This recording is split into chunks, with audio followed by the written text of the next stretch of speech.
Good evening, everyone. Thank you so much for tuning in. Tonight is Woke Wednesdays. We do this every single Wednesday, 9 p.m. Eastern Standard Time.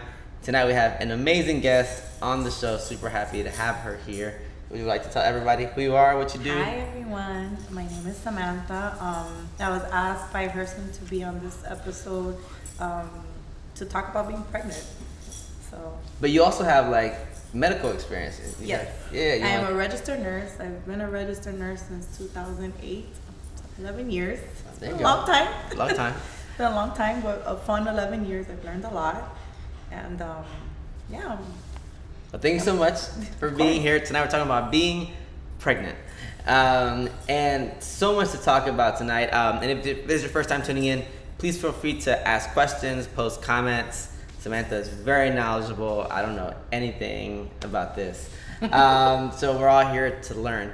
So Samantha, what was your reaction? You have two children already, two beautiful children already. I have two girls. I have a 13-year-old and I have an 11-year-old. She'll be 12 in May.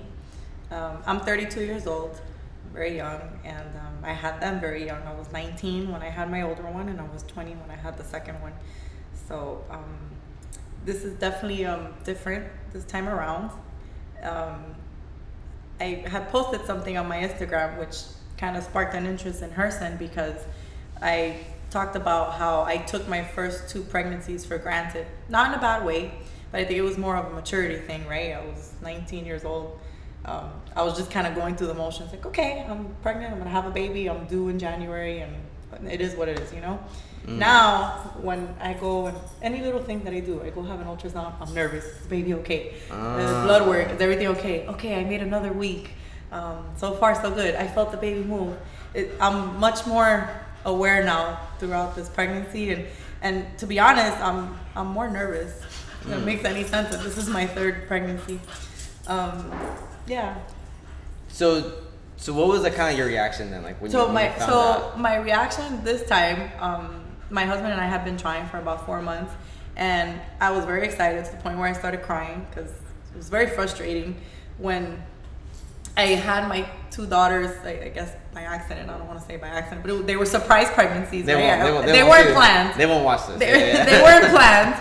And you know, you get pregnant like this, and then here you are trying to conceive, and you can't. And it's many pregnancy tests later that were negative. So when I finally got that positive, it was one of the most happiest moments of my life.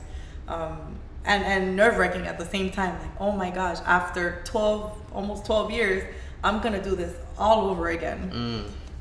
And now working a full-time job as a nurse, it's totally different. So I'm always on my feet, I'm moving, and you're in school. And I'm in school full-time. Getting a home master's. Yeah. Getting a master's. I don't know how I do it. And then when I got pregnant with the girls the first time, when I got pregnant by then, it was just, I was in school, I was at home with my mom. Totally different experiences altogether. Now, you did mention that 2 years ago. Yes. You said you had a miscarriage. I did. So you had been trying again, and then? I did. So I had been engaged to my fiance for, I'd say, June, July, August. We were engaged for 3 months.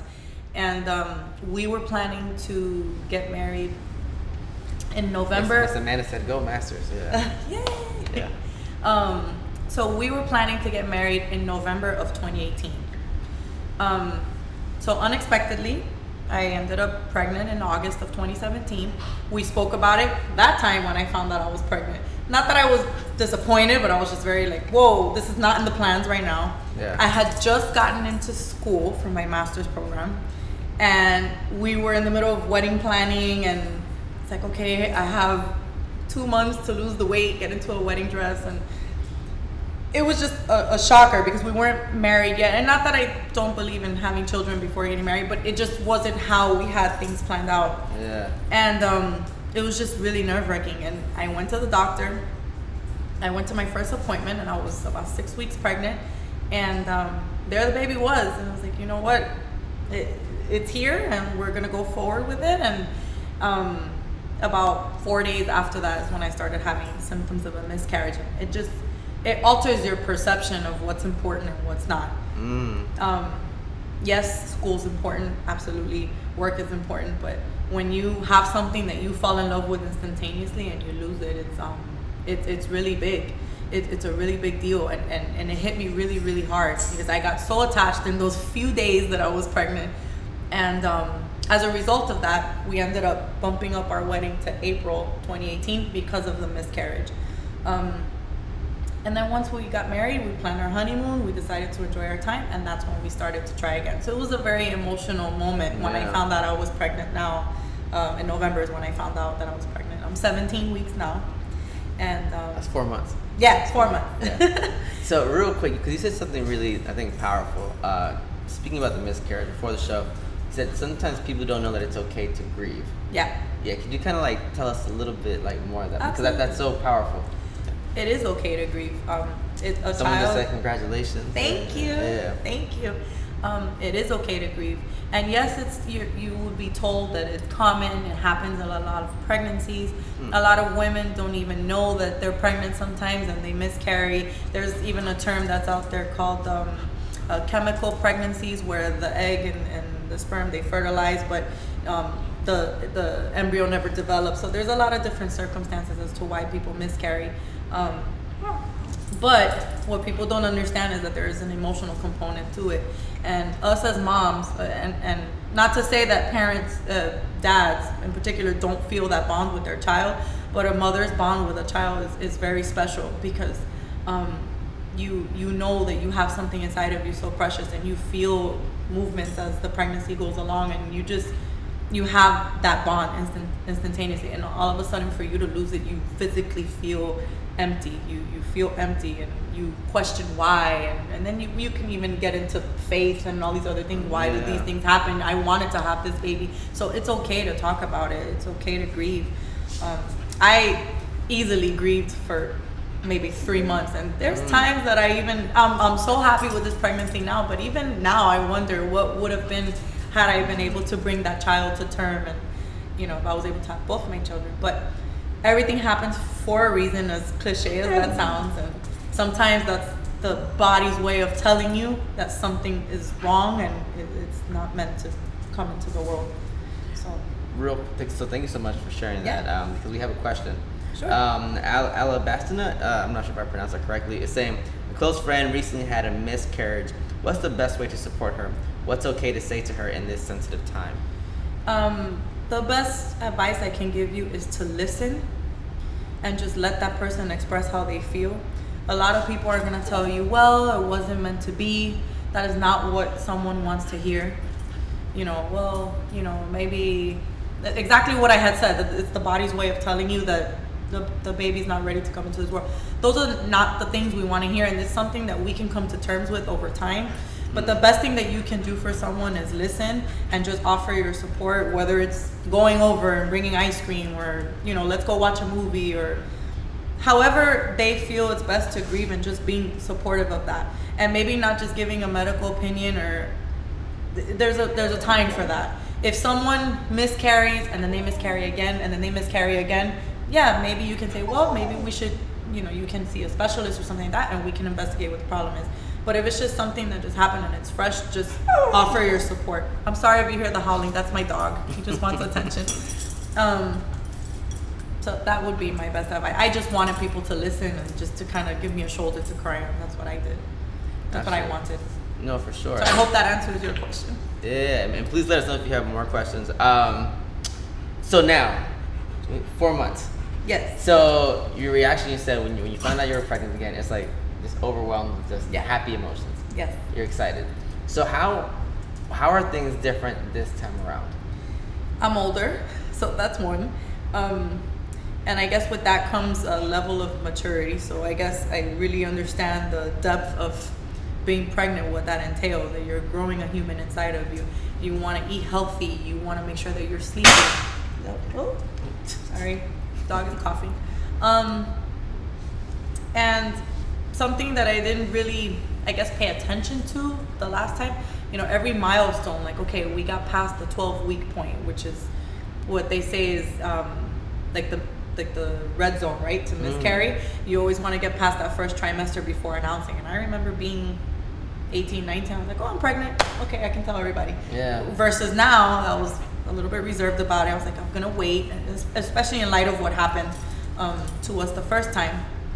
And I just wanted to kind of get over that hunch before announcing to the world, yes, I'm having a baby. And I wanted, I'm sorry, Dexter over here, he wants to be part of the show. And yeah, it's just, I really appreciate every moment just a bit more, just due to the fact that I know what's going on. I know, I'm sorry. Get down. Stop.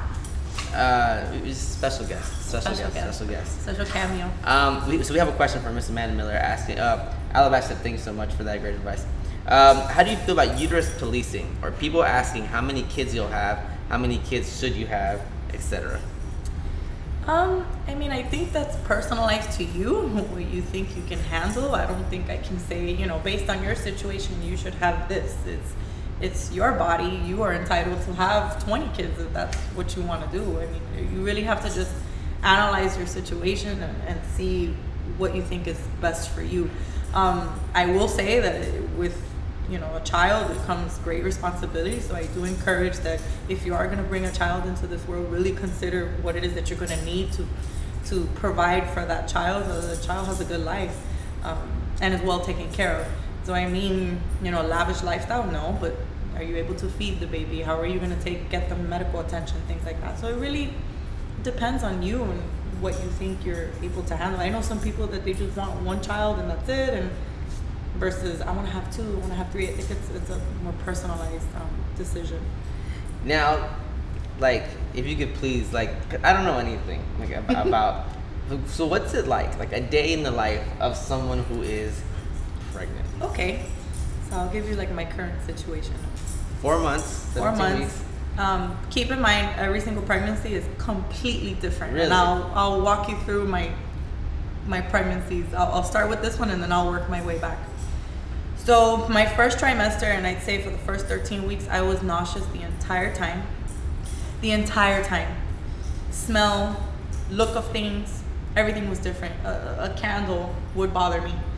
I didn't throw up a lot. I threw up maybe about 10 times. That may sound like a lot. What? But double digits. Yeah. But 10 times total for one trimester is not bad. Okay, I actually have a close friend of mine that she is due one day after me. So we've been going through this together. She's my womb bestie, which is nice. So we have someone I have someone to talk to every day. And, you know, and my poor friend, she has thrown up her life. I mean, every day, really? Twice, 3 times. She's now doing better.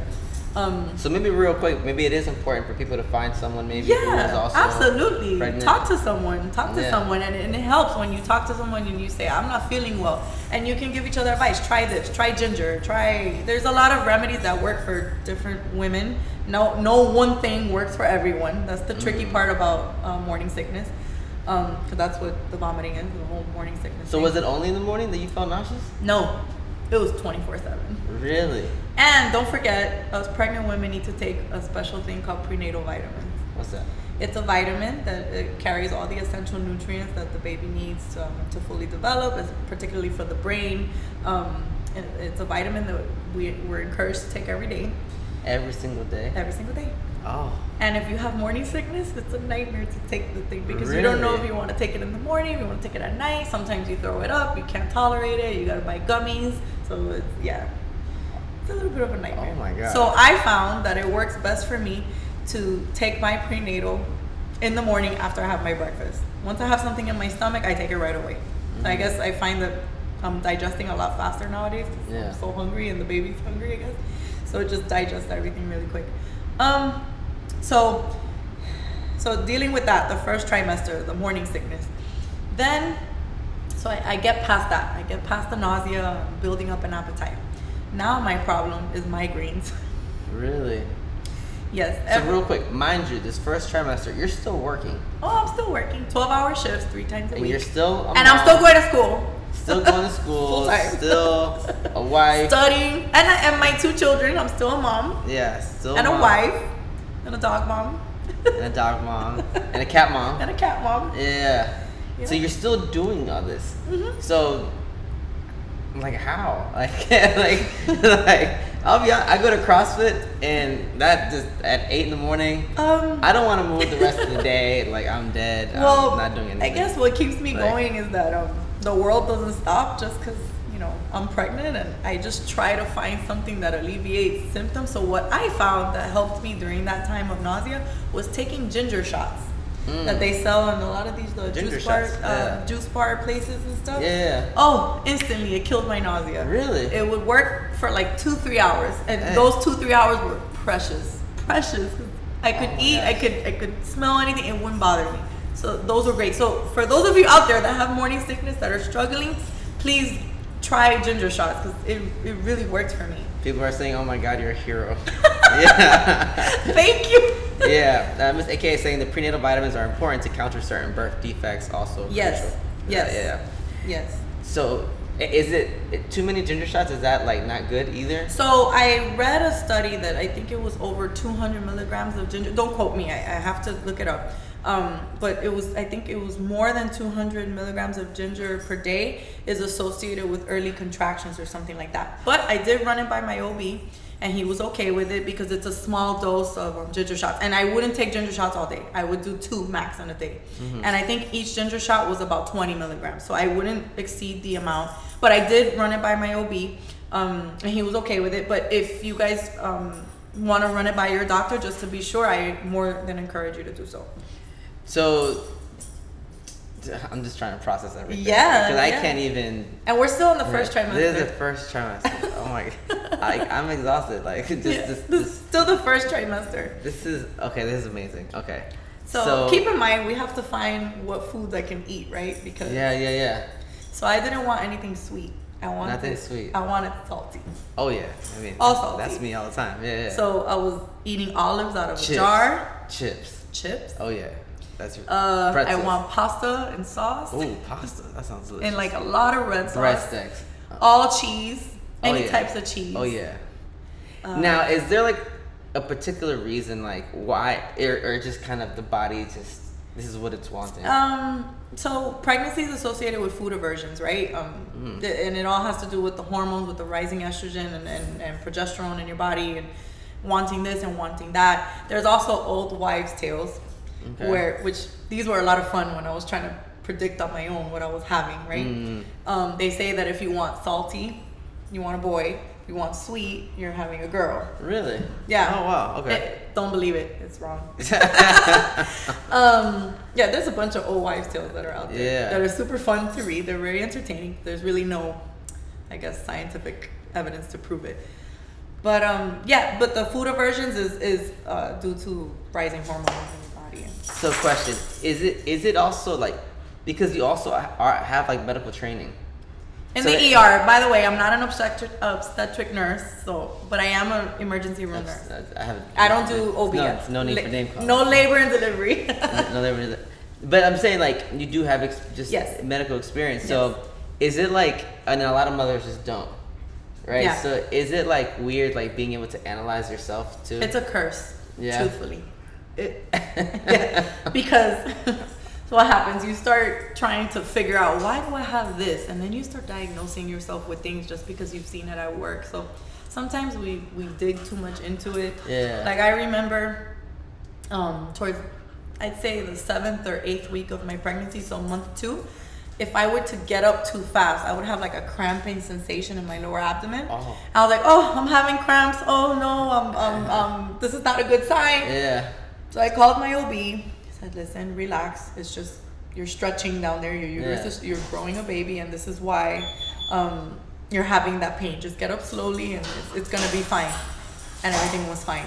So what happens when you work in that field, you see a lot of things and you try to associate them with yourself. And not necessarily pregnancy. Like even you'll see someone in the ER coming for numbness, and then you think you're diabetic, and it's a curse sometimes. It's a blessing in a way, because you're definitely more educated. You'll know, okay, I need to take my prenatal vitamins because I'm preventing neural tube defects in the baby, and preventing defects, all these things. But at the same time, it's like, oh my God, what if the baby has spina bifida? What if this? What if that? Spina bifida? Yes. That's like a potential baby name? No, Spina bifida Alonso. Okay. Paralysis. You're down on the baby. Yes. So you worry about a lot of things. So some people are saying they couldn't eat or smell meat during their pregnancy. I'm not a fan of meat during this pregnancy either. Yeah, no meat. No, I prefer. And it's so funny. They say you should not have like raw fish or Really? tuna. The raw fish because you have risk of food poisoning and the food not being fresh, and then the tuna because of the levels of mercury, right? And that's harmful for the baby. But I just want sushi sometimes. I just want sushi and fish and seafood, but I've had to stay away from it. I don't really eat too much meat. Are you allowed to have coffee? So you can't exceed I think it's 6 to 8 ounces per day or something like that. I definitely don't do the cafecito. Oh, sometimes God, I'll have a little bit just because I'm tired, but I won't have the whole shot. How do you really do it? How do you?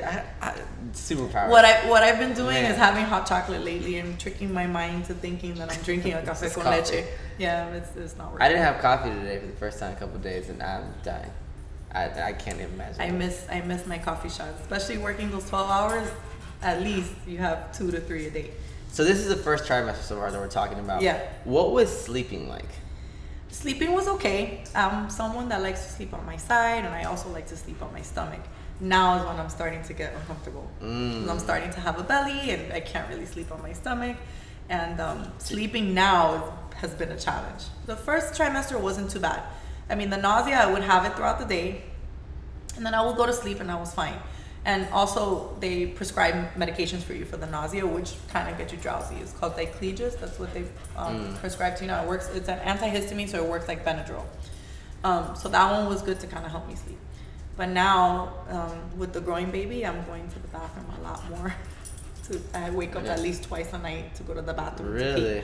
So that's uncomfortable, especially when I have to get up at 5:30 in the morning to go to work. So. Oh my God. Sleep has been a little bit rough these days. Oh my God. So like now that the belly's a little bigger, like do you have to sleep like just up? So I'm sleeping on my side. I'll sleep on my side and then I'll go to the other side. Now it's gonna get uncomfortable. But my sister-in-law, she got me a body pillow, this pregnancy pillow. And and it's literally it cuddles like the entire body. So you can put your leg on it and it rests the belly. You can rest the belly on it. Awesome. And I'm probably gonna be opening it within the next few days because I think it's time. I'm just asking all kinds of questions because I just don't know. And go ahead. A lot of the women I think are laughing because I didn't know what prenatal, vitamin was. I mean, I just don't know about this stuff. So after the first trimester, that's called the second trimester. Yeah. Right. So that's 3 trimesters. There's 3. Okay. So you're in the second one right now. We're in the second one. So how's the second one been treating you? So I'm having a lot of migraines. That's what I had started to get into. I'm having terrible migraines. With a lot of photophobia. I'll explain what that is. The lights bother me. I'm actually okay today. I took Tylenol today. I don't like to take meds a lot with this I'm trying not to take medication if I can avoid it. But when the headaches get really, really, really bad, I'm not gonna torture myself either. I feel whatever I feel, the baby's gonna feel, right? Yeah. So dog's leg up. So I took Tylenol today, which is safe to take in pregnancy. It's not typically what I would take when I have a migraine, assuming that I wasn't pregnant, because I do suffer from migraine. So I'll take Motrin 800 or something like that. I can't take Motrin, it's not safe. So the migraines have been a little bit challenging. What I have found is that sometimes when they get really, really bad, apart from getting into the room, shutting all the blinds and all that, I'll take the nausea med that they prescribed to me, which was Diclegis. And yes, it's nausea, but it's also an antihistamine. So antihistamines like Benadryl, sometimes that helps with migraines. So when it gets really, really bad, I'll take one of those. But that's been my challenge lately. Migraines, and I'm having a lot of heartburn. No matter what I eat, whether it's healthy, whether it's not healthy, which I've been pretty good, it's not too bad. But I have a lot of heartburn. They say, another old wives' tales, you have a lot of heartburn, the baby's gonna have a lot of hair. Oh yeah. Did someone say that? Yeah, Ms. AK said heartburn means a lot of hair. You see? It was true in her case. She said heartburn, 7 months to delivery. Her daughter had so much hair at birth. Yeah, so you see? Your daughter yeah. So which is strange because my first 2 pregnancies, they were born with a lot of hair. Never had heartburn. Really? Never had heartburn. Oh wow. So I remember I had mentioned to you that all my pregnancies were different. That's a prime example. I have heartburn now, and I did not have heartburn the first 2 pregnancies. So the migraines, the heartburn, and sorry, Dexter, stop. And then I have hot flashes. Oh wow. Okay. I'll just start sweating out of nowhere. Just start sweating. Mind you, I ran all this by the doctor. Everything's okay. So is it usually like, should people be running everything by the doctor? I would, just, because these things, as they happen, they're concerning. So is it something that you need to stop and call 911? No. I mean, unless you're going to pass out or you actually lose consciousness and you fall to the floor, absolutely. But these symptoms, a lot of it, it's common knowledge. Like, you can look it up online. WebMD is a really good source. Sometimes when you're pregnant, is this normal? And it'll tell you. Yeah. But I do encourage you to run it by your doctor, just so you can have that peace of mind. That peace of mind that these things are expected in pregnancy. Do doctors get annoyed that people call them so much? They should not. They should not. I haven't had that experience, but that's really not their right to get annoyed. It's their job to educate us, and especially because they're not going through it, we are. So they have to make us feel that it's okay, that we can talk to them if they have concerns, and if that's the case, if your doctor is being annoyed with you, then now I've heard, so I've seen movies, that's my experience in pregnancy, and sometimes it's difficult to find a doctor, like a doctor, right? So is that hard, to find a doctor? So in my experience, you definitely want to find a doctor that you have a connection with, right? In other words, someone that you feel comfortable with. So if I come to him with a million questions, he's not going to be stressed out, and he's going to take the time and answer my questions. In terms of physically finding a doctor, if you have insurance, you can look up who's covered in your plan. From there, what I would do is I would look up reviews and word of mouth, and also a great way to find someone, ask, word of mouth. Yeah. Someone may tell you, well, I delivered with this person and he's amazing, you can try him, or she, or whoever. So word of mouth is a great way as well. If you don't have insurance, there's free clinics around Miami. I think Clinic CHI is one of them, that they can refer you to someone if you don't have insurance. So that's a good resource. A lot of patients that come to the ER that they don't have insurance, we refer them to them, and they kind of help out. And also Medicaid is a good option as well, because women that are pregnant, they qualify. Yeah. They qualify. So I think Planned Parenthood also has a lot. Yes, people think that they actually offer a lot of resources. Yes, I know. It's a common misconception that Planned, and not to get off tangent, but no, we don't get political on this stuff. It's okay. It's okay, but they do have a lot of resources. So. Absolutely. So please take advantage of that. Yes.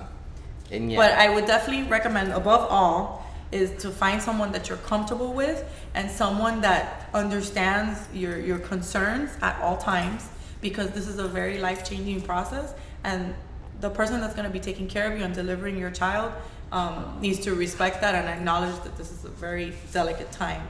So if they have no patience for it, then that's probably not the provider you want to be with. Because I know that they're out there, and there's not many, but there's out there, and it shouldn't be the case. You should feel comfortable. I know that I can tell my doctor anything, thankfully, and I'm so grateful for that. He has not delivered any of my children. The one that delivered my first 2, he's no longer doing obstetrics. He just does gynecology, which just no babies. He does that system, but he does no babies anymore, unfortunately, and I loved him so much. But it's okay. The doctor that I have now, he seems wonderful so far. Yeah. So being in being in the second trimester, how has this now compared to your first 2 pregnancies? Did you have hot flashes? Did you have the migraines? The nausea? Okay, so the migraines I did not have in the pregnancies at all. The heartburn I have never had. And then so remember how I mentioned the morning sickness, that I was nauseous all the time and I only threw up 10 times? Okay. My first pregnancy with my 13-year-old, I threw up all the time. Really? Sorry, I'm going to have to play fetch at the same time. So I threw up all the time. I would eat and I would run to the bathroom because it would come up. I would just sit there by the toilet because I knew that it was going to come up. Oh my God. I lost 13 pounds. 13 pounds. While you were pregnant? While I was pregnant. Aren't you supposed to gain weight? Yep, my first trimester, I lost 13 pounds. I was already 100 and I want to say I was like 124 pounds when I got pregnant, and I lost 13 pounds. You could see my collarbones. That's definitely not the case now, but you know, you could see my collarbones. I looked really, really sick. God bless my mom. She took such good care of me during those times.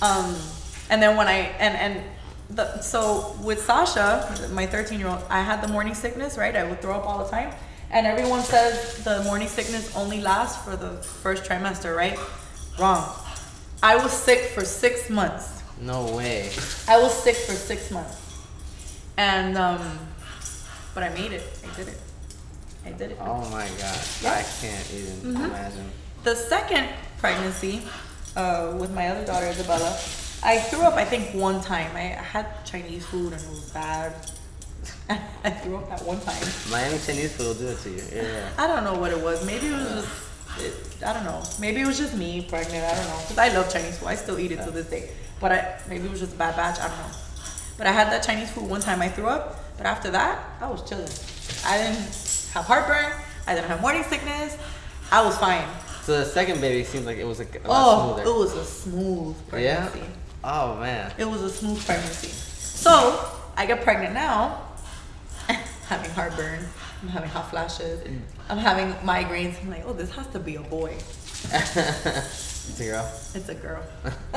Now, do you think it's because like you're older now? Do you think that has something to do with it? I believe that my first pregnancy, that I threw up so much, I have a feeling that because I was so young and just the surge of hormones, I don't think my body was ready for that. I think I still had some growing to do myself. So that's why I feel that I was so sick. The second time around, maybe it had to do with the fact that I had her so close to Sasha, and my body was kind of already used to the situation. I really don't know. Yeah. I definitely believe that this time around, with the symptoms that I have, it's because it's been so long, and because I'm older. So, and I have migraines to begin with, so I feel like the pregnancy with the hormones have just kind of exacerbated that and made it worse. Those are my theories. I don't. So we have a question here. Sure. What are your thoughts on planned C-sections? Have any of your babies been C-sections? No, they were vaginal. Not because I'm against C-section. I think that I don't know what a C-section is. So okay, so let me elaborate just in case someone doesn't know. Yeah. C-section, the C stands for cesarean, and this is when let's get into a little bit of anatomy. Okay. So we have the woman's vagina, and then we have the birth canal, and then we have the cervix. So the cervix is supposed to dilate to 10 centimeters. Okay, and the baby's supposed to pass through the cervix, through the birth canal, and mama delivers. So what happens with a C-section? The mom, for whatever reason, the cervix does not soften and it doesn't progress, it doesn't dilate. So what ends up happening is the sac where the baby is, the amniotic sac, that ruptures before labor, right? Whether it's because your water broke or because they broke it for you in the hospital. So when you're not dilating, not only is the mom in excruciating pain because they're having contractions, right? But now you're posing a risk for infection to the baby. So, and the baby can be in distress with the contractions, or maybe the umbilical cord, it's compression on that, and that's not good for the baby either. So a cesarean is typically done to get the baby out, and so we can kind of take the mom out of distress and take the baby out of distress.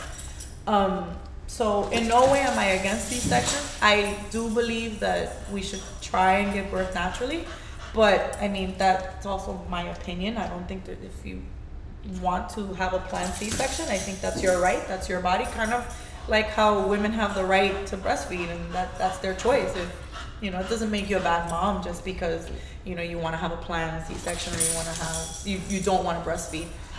Now, why would someone like have a planned C-section? Because they don't want to go through the trouble of the contractions and waiting to dilate, and contractions are very painful. Yeah.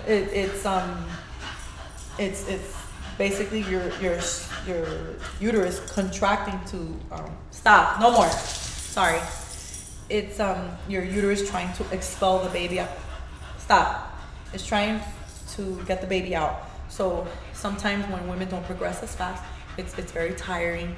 it's very painful, and sometimes women don't get epidurals for whatever reason, whether it be a medical reason. Shot, right? Epidural, See? yeah, good job. I know Good some, job. I know a little something. Some women don't get epidurals by choice or for a medical reason they can't. So that's just my opinion on it. Sometimes I feel some women don't want to go through that, or maybe there's another reason. I don't know. Maybe planned C-sections also happen because the pelvis that the woman has, it won't allow the baby to pass through. It's too small. The opening is too small. So we're not going to put the baby through stress if they're not going to fit through. So those are the reasons that I know. Remember, I am not an expert in that field of nursing. I am an emergency room nurse, but these are the reasons that I've heard of. We have a viewer, Miss AKA, saying C-section was recommended because, in her case, the estimated weight of her daughter, and the doctor said she would get stuck because she would not fit through the birth canal. You see? Yeah. Thank you for that. It's very true. Absolutely. So, how does it feel now? Like, we don't have to get too political, but like bringing a child into this world, into this planet is obviously, it's a huge deal. It's a gift. Right? It's a gift. And with that comes a lot of responsibilities. Of course. Right? So how do you feel now, like, giving birth, like a little later in life, I definitely feel blessed that I can still do it after it's been almost 12 years since I've given birth the last time. So the fact that I was able to conceive again, especially after our loss, was very emotional to me. So every little milestone that I've achieved in this pregnancy, I don't take it for granted. I celebrate every little milestone. It's like, okay, we got this ultrasound done today. There's a specific ultrasound that we do at 12 weeks, I think it is, the nuchal transparency ultrasound, and it kind of just takes a look at the baby's neck and the brain and make sure that everything's developing correctly. So I remember when I had that ultrasound done at 12 weeks, I was like, yes, everything's coming out good. And I don't even remember doing that the first or second time. Oh, wow. Little things like that. Yeah. Is that the picture, like the sonogram picture that everyone like shows? Yeah, well, when you go to your monthly checkups, they tend to give you a picture of the ultrasound. But in that particular one, you get the nice profile view of the baby because the baby's big enough so you can kind of see the whole thing. So just little milestones that you celebrate, and I don't even remember doing it the first time around. I was just kind of like, okay, I'm pregnant. I know I'm due here. And, okay. So when do you do now? I'm due August 2nd. August 2nd. That's coming up. It's kind of like about 5 months ago. Yeah. Yeah. I'm ready. You're ready to go. No, I'm not. I want the baby to incubate as long as it needs to. So, are you still craving like salty foods right now? All the time. Really? Now, lately is when I'm like, oh, I want some ice cream or a smoothie. Are you like, like the mom like in the movies at like 3 in the morning, like, babe, go get me food. No. Go get me something. No. No, but maybe it's too early. Maybe it's too early. Maybe that'll happen later on. Get us an Adrian. I don't want to. Yeah, I don't want to say no just yet, just in case my husband's watching. Because if I do get that craving, please. So real quick, Ms. AKA saying my daughter was almost 10 pounds. The doctors guessed her weight accurately, and she got stuck. They would have cut me anyway without any pain meds because the priority would be to get the baby out. Yeah. So Erica's saying she suffers. I suffer from diastasis after her pregnancy. Are there any other remedies other than surgery? You know what that is? Diastasis? I really don't know. I don't know. Diastasis. Diastasis after my pregnancy. I'm not sure what that is, but hold on. I can look up. I don't know what diastasis. I know I have a friend named Diastasis. That's about all I know. Diastasis recti, is that what she's talking about? Is that what you're talking about, Erica? I know, that's the abdominal separation. Oh, I know exactly what this is. If that's what it is. Can she confirm, is that what it is? Yeah. I'm asking her. We'll see what she says. Yeah. Because and the reason that I can speak to this is because my mom suffered from that actually. It's basically, if it's what I think it is, it's the stretching of the abdominal muscles so after time, you lack the ability to get your abdominal muscles tight again. So her question was what? Can you read me that? She said yes, that's what it is. Any remedies other than surgery? I mean, maybe you can look into kind of homeopathic medicine. I know that there's different physicians that specialize in homeopathic medicine, like alternative therapies. And maybe they would have an answer to that. I would definitely be open to looking into that. And totally off topic, but in relation to your question, my dad suffers from sciatica, right? And he's gone to the ER a couple of times. He, was treated with steroids, pain meds, all these things. Didn't help him. He tried acupuncture, took it all away. Really? So I am not discouraging anyone to seek medical attention when it's appropriate. But if you've sought medical attention and it doesn't work, if you can try, alternative therapies that are not going to be harmful to you, then why not? Then why not? So I would definitely consider that. Stuff out there. Yeah. The acupuncture is fantastic. Yeah.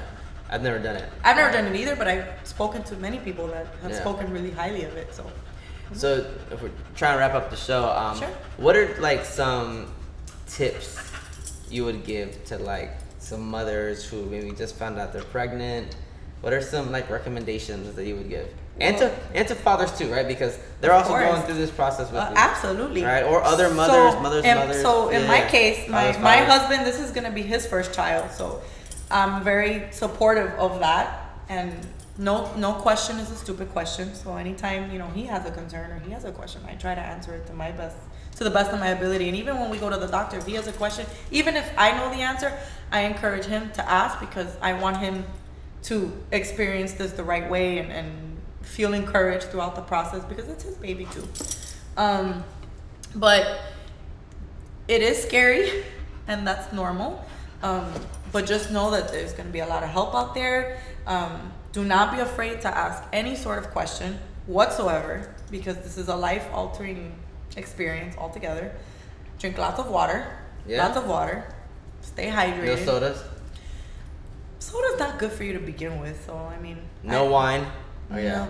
You know that they say that you, later in the pregnancy, not in the beginning, that you're allotted 6 ounces of wine a day. Really? Yeah. Can you like save all those ounces till the end of the week? No. No. I don't do it just because I'm paranoid and, but there is research out there that you can have 6 ounces of wine a day. So if you're gutsy, then hey, ask your doctor about it. But yes, it's true. And even some restaurants know about it.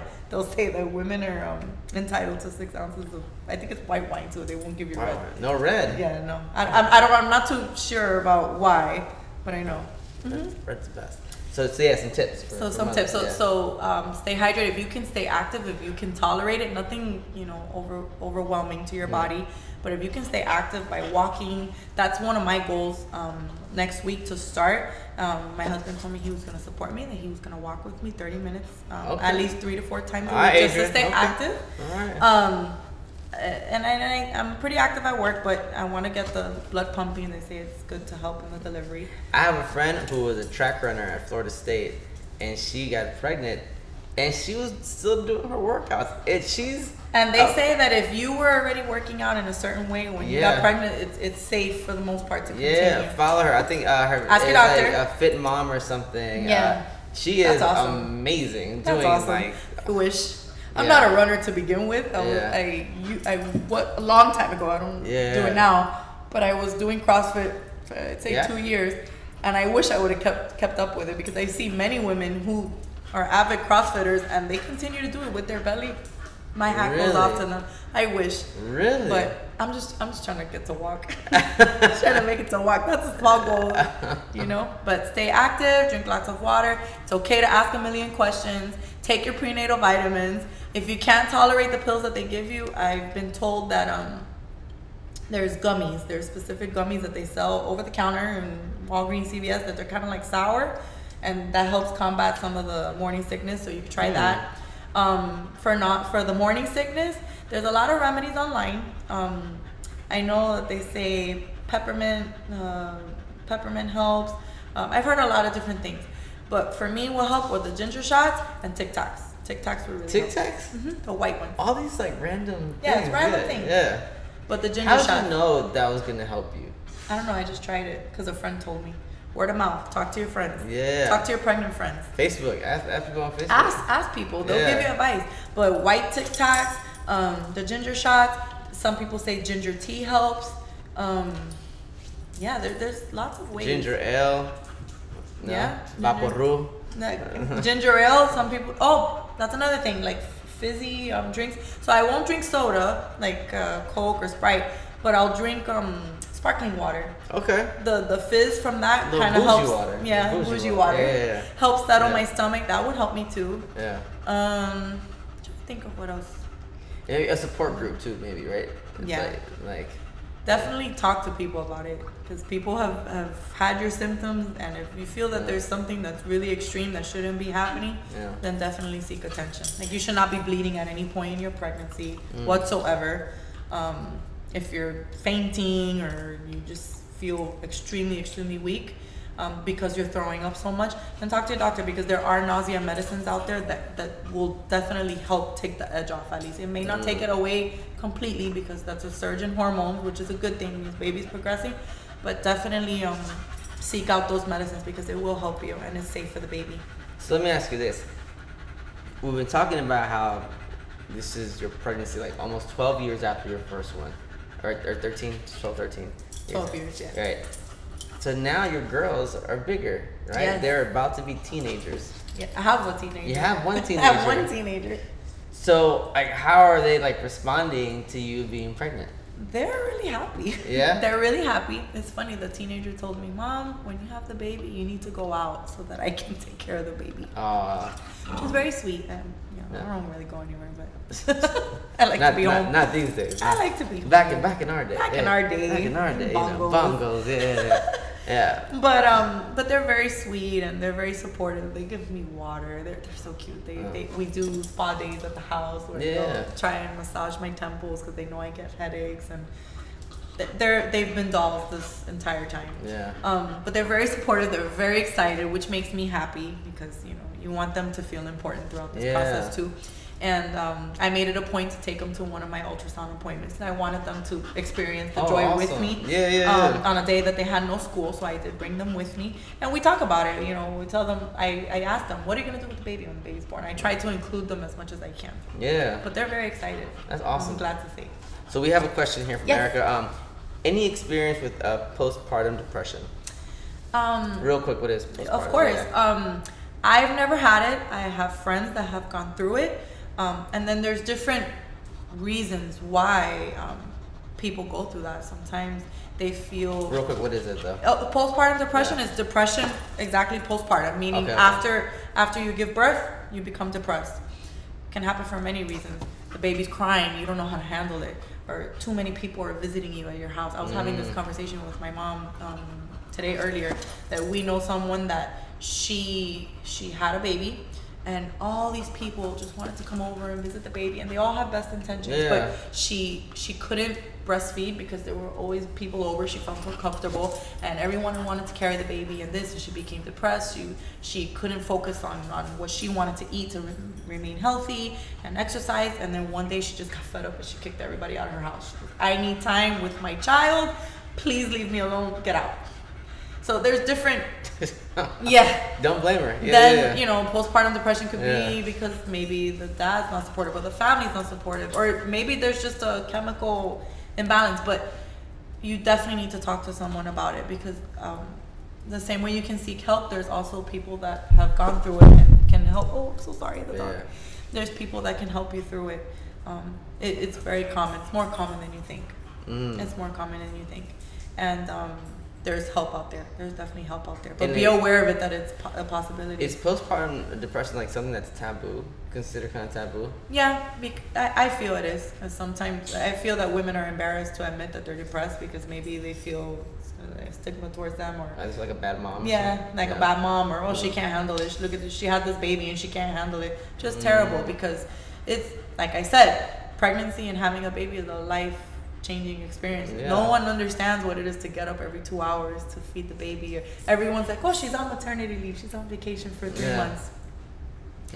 You gotta wake up every 2 hours. If you're lucky enough to get the ones too, yeah. And then not even forget the waking up 2 hours. The baby wakes up every 2 hours because I don't know if some moms out there can relate to me, but when you had your child, didn't you not watch their chest rise when they're sleeping and just making sure that they're alive? And yeah, you don't sleep. That doesn't exist when the baby's first born. You just want to make sure that your baby is breathing, that is alive, it's well, and you're just obsessed with looking at your little baby, like how beautiful he or she is. And so sleep is practically non-existent. It's rough. Wow. It's very rough. It's very rough. A lot of people think they're, you're on a vacation for 3 months. She's on maternity leave with her baby. She's chilling. She's chilling. She's chilling. Right. Yeah. And changing the diapers and getting used to functioning here at home with. And that's one of the things that has me really nervous. Once my baby's born, how am I gonna acclimate again to starting over? And then I've gotten so used to having my teenagers, and they shower, they eat. Yeah. I mean, I cook, but they do their thing. They do their thing. Yeah. And now I gotta do everything all over again for this baby. I am so nervous about that. I welcome the challenge. That's another episode. Come back and so come talk to see me. Baby come Lonzo, talk to me in August. I'll let you know how I'm doing. Oh my God. Well, and with school, how am I gonna juggle the baby with school? I literally don't know how you do it. Like, women are the strongest. I just tell one of my homeboys that I'm like, yo, your girlfriend is absolutely amazing. Like, this woman does everything. I'm like, if I have a headache, that's it. I'm done. I can't move. I'm dying. Call a hospital. Like, I need a personal doctor. Most gentlemen are. Dudes, we're full of shit, man. We're just terrible. Yeah. Samantha, thank you so much for being on the show. Thank you for having me. A pleasure and a delight. I really hope y'all learned something. I knew you were getting serious when you crossed your legs about talking about anatomy. But thank you so much. It's a bundle of joy, just so much insight. Thank y'all for tuning in tonight. Thank you. It was so much fun. We'll do this again soon. And if you missed this episode, it's going to be posted to the Instagram story for the next 24 hours. Hopefully, I'll also be posting it on YouTube. I'll be sending it to you and sending it to y'all. So, thank y'all so much again for everybody. Everybody saying bye. Thank you so much. Y'all are amazing. Thank you, and we'll see y'all next week. Bye. Tristan, congratulations. You can go all love. Yeah.